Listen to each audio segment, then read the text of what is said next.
The upcoming stories can all be found in various religious texts, but the atheist content creators telling the stories are drunk. So, whilst the stories are genuine, the details may be embellished. A little. Welcome to Holy Spirits.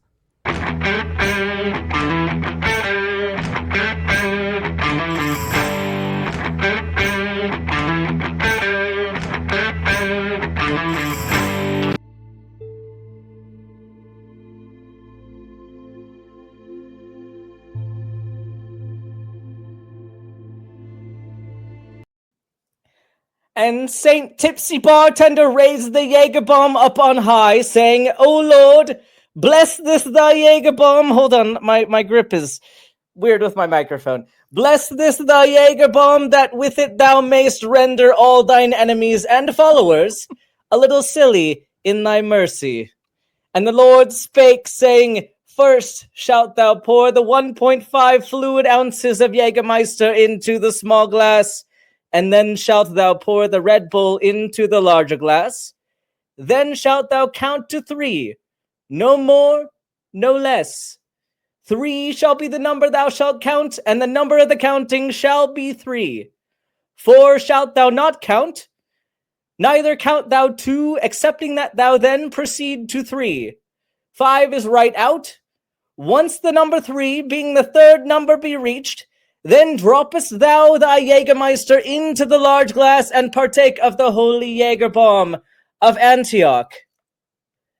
And this is a small glass, so we're going to try our best.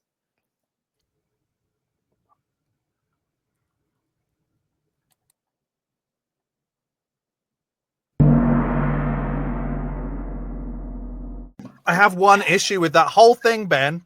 You didn't count to 3, so do it again. I didn't. Fucking hell. Oh my word, this is going to be an amazing episode. I have more. Hold on. No. Is this? No. We have to do it right. We have to do it right. Does this make me an accessory? Does this? Are we accessories? Yeah. And are we counting backwards from 3, or are we going 1, 2, 3? I don't know. Oh. It says that you count to 3. It doesn't say in what order. Oh. This is a problem. Okay, hold on. I have like half a Jaeger bomb left. All right, here we go. We're gonna do it right. One, 2, please. 3. Ben, don't do it. No. Oh. Why? Okay. I think you need to... Why do I commit so hard? Do you have like a receptacle to receive any liquids that may fall out of your body? I have a floor. Okay, that's fine. And a dog. So dogs eat anything. I have a floor. Just introduce yourself. You've got one job, Ben. I'm Ben. I'm usually the host here. I'm drinking Four Loko, and I'm going to tell you the story of how Jesus healed a blind man. I'm going to do it. All right. So there's this one time when Jesus and the disciples were walking through some town. I don't know what town it is, but they were walking through the town. And the disciples, they walk past this guy who's blind and begging on the side of the road. And they're like, "Hey, Jesus, what sin did this guy commit to where he's blind? Or did his parents commit a sin and then he became blind in that way?" And Jesus is like, "Bitch, do not victim blame the people.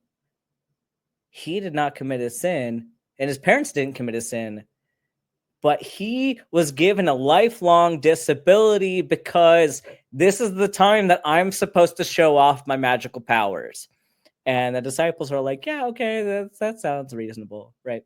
So they go up to the blind man, and Jesus is like, "Hey, I noticed he cold messages this guy. When your friend from high school messages you out of nowhere and it's like, 'Hey, I saw your post about this chronic illness that you have, and I know that you can't do anything about it, but I have my solution.'" So that's exactly what Jesus did. So he walks up to this guy. This guy was not asking for it. He was not intending to meet Jesus at all. He's just doing his business, begging on the side of the road. And then Jesus is like, hey, I noticed that you're blind, and I can heal that. I can fix that for you. I had the special remedy. And the dude sitting there is like, I think this is like a scam. Like, I don't think this is real. And Jesus is like, no, just trust me, bro. Trust me. I got this. And the dude's like, no, I think this is like snake oil. Like, you just came through and you messaged me out of nowhere. Like, I don't even know who you are. We're like not even mutual friends on anything. And you just show up and you're like, hey, I can cure your blindness. And it's, kind of a few red flags. And Jesus is like, no, just trust me, bro. Trust me. And the guy doesn't really say much because, this Jesus coming through, and he can't convince the guy to just mind his own fucking business. Right. So Jesus is like, I have the exact thing that you need. I've got my doterra kit with me. And like, I was told, one of these oils is going to work. Something's going to work. This is the time. Like, you find somebody who has some kind of issue that they need fixed. And you're like, okay, I have the remedy, and I'm going to sell it to them. And then I'm going to increase my downline. It makes money and all that. So Jesus is like, hey, I know exactly the thing. And he doesn't actually have his kit on him, right? So like, he has his essential oils that he left at home. He's like, oh man, I really could use some thieves oil, or I could use like some lavender, some peppermint oil. They don't have it. I paid like $500 out of pocket or something for the doterra like starter kit, and I got to make my money back. He's like, okay, we can still make this work. And he notices, he looks to the side, and he's like, oh, there's some mud here. And so he just like haktuas into this mud and just starts like mixing it around with his hands. He's like, I don't know if you hear the noises, but that's the noise of him mixing his hand. Like, he spits into it, starts mixing it around. And this blind dude, he's not, obviously he can't see what's going on because he's blind, but he hears this noise and he's like, what the fuck is happening? Like, this dude showed up. He's trying to cure my blindness, and I just hear these macaroni noises in the background. And it sounds like the audio of some like naughty website going on. And this happens for several minutes. And then Jesus just like non-consensually grabs some of that spit mud, throws it in the dude's eyes, and is like, you're going to be healed. You can see again. And the guy's like, no, I really can't. I can't see anything. Actually, like, none of it's working. Jesus is like, he's covering his ass. He knows that it doesn't work, but he's like, okay, well, the person didn't take the bait, so I just have to come up with something. So it's like, yeah, it didn't work yet. It didn't work yet, but just give it time, right? So the oil that I use, the spit and dirt oil, that's what it's called. It has to take some time to do its thing, and you actually have to do the next step, and you have to go to the pool of Siloam, right? And you have to bathe in that water, and then that is what's going to bring your sense of sight back, right? So the guy's like, okay, well, this doesn't really make sense. Like, you said you could do the thing, and it didn't work, and now you're just, you're covering it with something else that you're going to do. And then it's up to me whether or not I get healed. Right. And Jesus is like, yeah, exactly. So you have to go to this pool. And then once you go to that pool, then you'll be healed of your blindness. So he's like, okay, well, I have nothing left to lose, I guess. So he still can't see, but he finds a way to make it to the pool of Siloam, with the mud spit in his eyes. And he's like, okay, well, this may or may not work.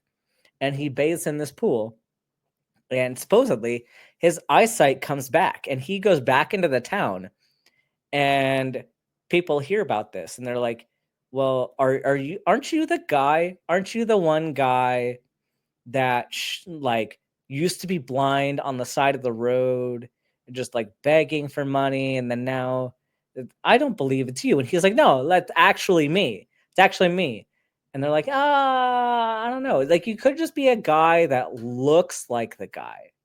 Like, you just look like the guy that used to be blind on the side of the road. And he's like, no, it's actually me. And I can't really prove it, but all I can tell you is that I was healed because this guy named Jesus brought his essential oils kit, and the specific one was called like mud and saliva.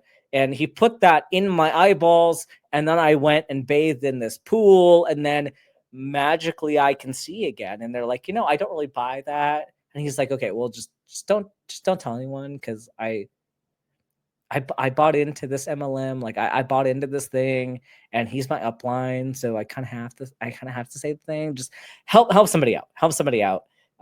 Buy a couple essential oils, and then you're good. You don't have to do anything else. And they're like, okay, whatever. So the story disseminates, and it's well known by this point that somebody who used to be blind is no longer blind. And the Pharisees caught wind of this, and they're like, who were you talking to? Were you talking to that Jesus guy?